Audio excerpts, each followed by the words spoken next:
Hello, everybody. So I'm going to do a brief summation of this entire Fani Cash Money Thug Willis debacle. I think that's in order. I mean, there's been so much stuff happening. There's been so many live breaking news, updates, new breaking items coming up time and time again. So I think a summation is in order. If you don't want that, just fast forward to Senator Cowsert and how the title of this video, how he absolutely nailed it with Ashley Merchant in this latest Senate hearing regarding the text messages. You can fast forward the summation if you want to get to that. That's coming up soon. I'm going to share with you video, etc., etc. So Fani Willis hearing, disqualification hearing mid-February, right? Fani storms in, even though she says she's not going to. I'm just going to give you the fast rundown. Even though she says she's not going to testify, she storms in, completely displaying for the world her unprofessionalism and her autocratic style, which explains a lot about the whistleblowers that keep coming out, because she probably ran her office with the most toxicity out of any office in the land. She storms in, does her testimony, calls everybody a liar, forces the judge to walk out. Then we hear Terrence Bradley. Nathan Wade testifies. Nathan Wade says, before I get to Terrence Bradley, Nathan Wade says, it was 2022. So they both claimed their relationship started in 2022, which negates conflict of interest. We then get Terrence Bradley, who's Mr. Doctor I don't recall. He gets on the stand. Text messages are exposed. I mean, tons of text messages, but the main ones is where Terrence Bradley confirms their relationship started well before what Fani and Nathan testified under oath. We got Yurti, who confirmed it started in 2019, BFFs with Fani Willis. Then we've got closing arguments, Pitbull Sadow. A lot of you guys liked McDougal. I thought McDougal did well, not as well as most of you guys think, but a lot of you guys thought he did amazing. Abadi kind of screwed it up. I think Abadi was not a good in closing. He kind of showed his lack of experience and immaturity, especially through the backdrop of Sadow really just taking over, and his rebuttal was amazing. I did a video on that too. And then the judge says, hey, I'm going to take a couple of weeks. I'm going to weigh in all the evidence, and then boom, I'll let you know my decision, hopefully in the next 2 weeks. So he says 2 weeks. Then we get bombshell after bombshell after bombshell filing. Cobb County, we've got Robin Yeager, who is a DA prosecutor in another county. She comes in and says, no, their relationship. She testifies. Then we've got Manny Aurora, adjunct professor, lawyer, attorney. I showed you that video. He comes in and says, no, I talked to Bradley. It definitely started way before. So testimony after testimony, breaking news after breaking news keeps arising. Then the Georgia Senate. That leads us to today. And I'll talk about the ethics thing that happened today too. The Georgia Senate decides we're going to investigate this. This is making Georgia look bad. It's making Fulton County look bad. We can't have one of our own who's going after arguably the greatest case the state has ever seen, pursuing election fraud against the former president of the United States. We can't have, this is a bad look for us. So they're like, we're going to do an independent investigation. They subpoena Ashley Merchant, which we did the live stream, right? And then Ashley Merchant comes in and she testifies and says, yeah, I mean, this is the text record. This is the Cellhawk phone data.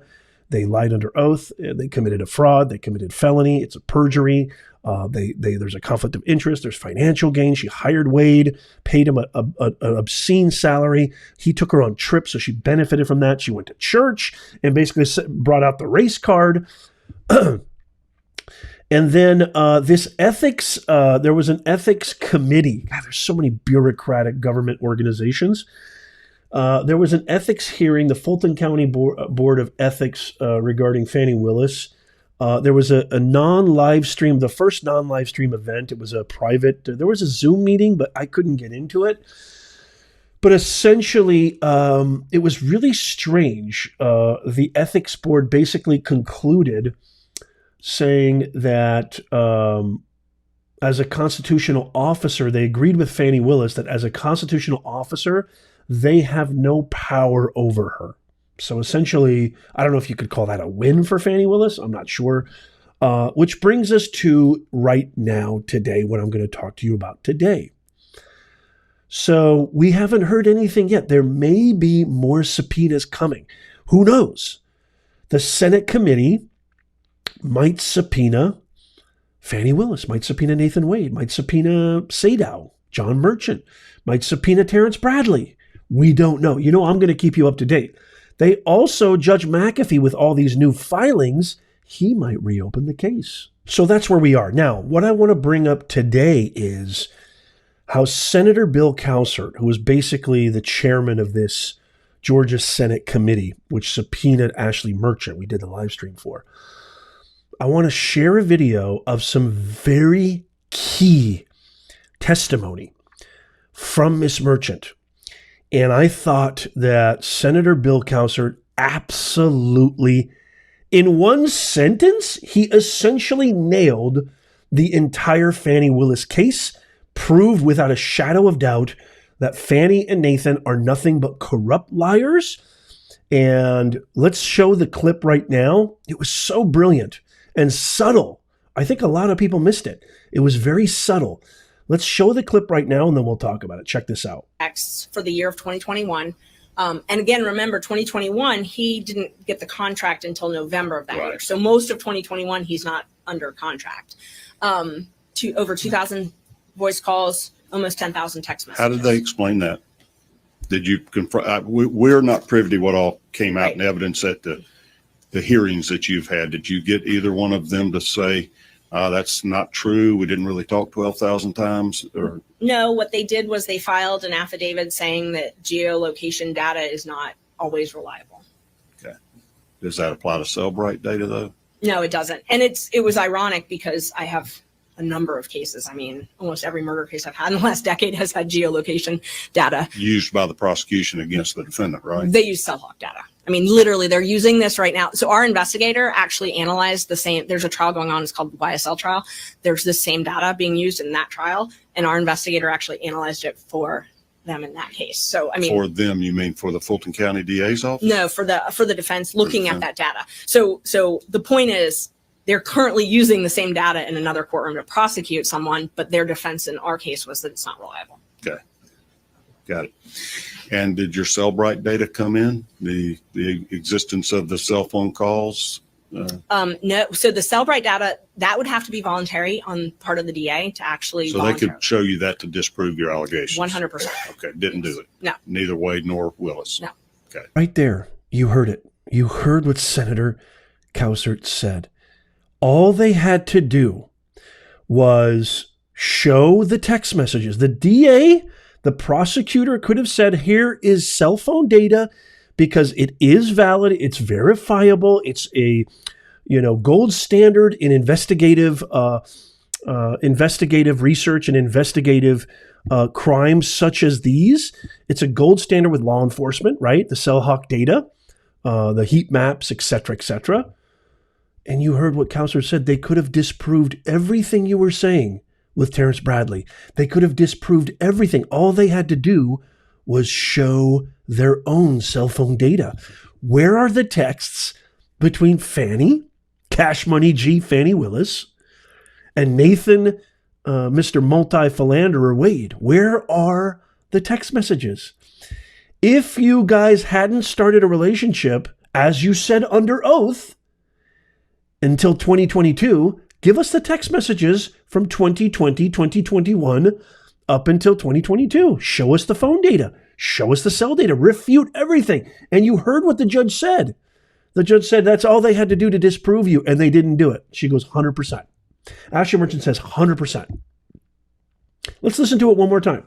Did your Cellbrite data come in? The existence of the cell phone calls? No. So the Cellbrite data, that would have to be voluntary on part of the DA to actually. So they could show you that to disprove your allegations. 100%. Okay, didn't do it. No. Neither Wade nor Willis. No. Okay. They could have disproved everything. Show us the cell phone data. Show us your texts. You could have disproved anything. Ms. Merchant says 100%. And Cowsert, with real effectiveness, with real pathos, the right kind of pathos and ethos, analyzing this from Aristotelian principles of rhetoric perspective, neither one of them did it, did they? Neither one of them wanted to do it. That would have to be voluntary. You heard what Ms. Merchant said. It would have to be voluntary from the DA, and none of them did it, did you? Neither Wade nor Willis. See, this was a very subtle, and then he moves on. He goes, okay, let's go into the text messages of Terrence Bradley. So they go and they look at the overhead. We went through all this in the live stream, but this bears repeating because it's so subtle, yet profoundly impactful. And what do I mean by that? They could have disproved everything. This could have been an open and shut case. This could have been like, oh, you think we had a fair prior to 2022? Here you go. You have your cell hawk data, which again is the gold standard, law enforcement, investigative research, et cetera, et cetera. Oh, we have our own cell phone hawk data. Why didn't you refute data with data? No, they refute it as, no, it's irrelevant. Remember what Fani said? It's all irrelevant. All that cell hawk data is completely irrelevant. That was a real poignant moment in this Senate hearing conducted by the senators of Georgia here, particularly Senator Cowsert. The fact that Wade and the fact that Willis did not volunteer their text and cell phone records says everything in my book. It says absolutely everything. And I predict I would not be surprised if the Georgia Senate, this committee, two things I wouldn't be surprised of. Number one, I wouldn't be surprised if McAfee reopens the case and accepts and admits a lot of new evidence and new testimony. I also wouldn't be surprised if the Senate committee does not subpoena Nathan Wade, Terrence Bradley, Fani Willis, or some of the attorneys. I would not be surprised if that happened. I want to throw this over to you. What do you guys think of what just happened? What do you think of the involuntary release, the refusal, I should say, release of cell phone data to refute everything Ashley Merchant's saying? The fact that Wade and Willis did not volunteer and submit their cell phone data, that says a lot in my book. What do you guys think? I want to hear from you. As always, I try with my whole soul best to respond to all the comments. Obviously, channel members, become a channel member. You support the channel. You're doing a good thing, good cause. We're fighting for the right cause. It's the most important year in our republic right now. Become a channel member. It's really inexpensive and it supports the channel. All the money goes back into the channel so I can produce these free content for you. Super thanks and channel members get first dibs, but I try really hard as long as it's constructive, productive, and most importantly, respectful. I want to bridge the divide. I don't want to expand the divide in our country. I think the best way to do that is through communication, collaboration, discourse. So please, all points of view are welcome as long as they're constructive, productive, and respectful, period. I will try my best to respond to all of them. As always, if you made it this far, make sure you become a subscriber. Put your email in. It's free. Subscribe to our free newsletter. It's absolutely free. It's in the pinned comment.